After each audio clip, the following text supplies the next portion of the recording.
I say to everyone, it's not really about recovery. It's like a self-evolution. It's helping you with life as well. Nothing's a waste. And Ash, I know you're big on this of like everything is meant to be, as in like the money that you lost because you invested in it and it didn't work. It wasn't all lost. It was just lots of learnings too. And it was like that was a great investment because then that helped me.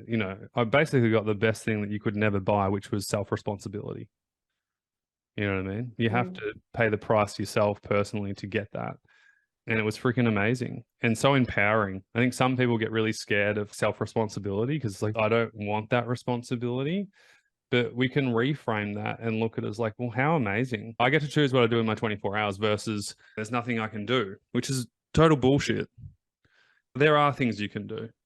Now, maybe it's not going to be overnight success. Maybe it's going to be a slow slug process. But you can't tell me that there's nothing that you can do within your 24 hours. Even if you're in bed, you can focus on what you'd like. Lauren G. Marco, one of our past members, she put it brilliantly when she did an interview for our members on our guest panel workshop. She said, I was in a lot of pain at the start when I first started the program. Toby, you told me about the mindset about focusing on what you can do and what is working.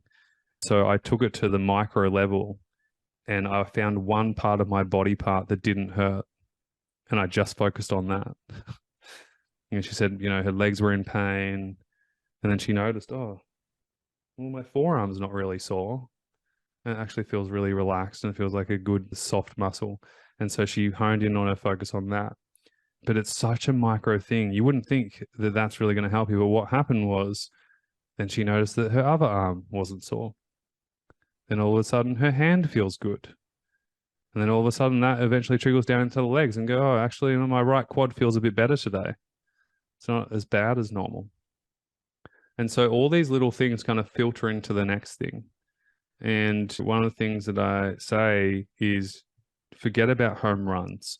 You just want to hit singles every single day. And I think that's what the people in our program do so well and what we teach through all our accountability systems, our start of the week gratitude, our daily planner, our daily tracker, our end of the week review for everybody.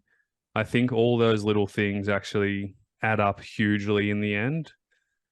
But it's just They hard to see do. at the start. It's hard to see at the start. You got to buy in. It's just hard to see at the And start. they can feel so little. They can feel so Yeah. little sometimes of like, well, what's this going to really do? This Mm. isn't going to move the needle, but it's the little things consistently that does move the needle. Yeah.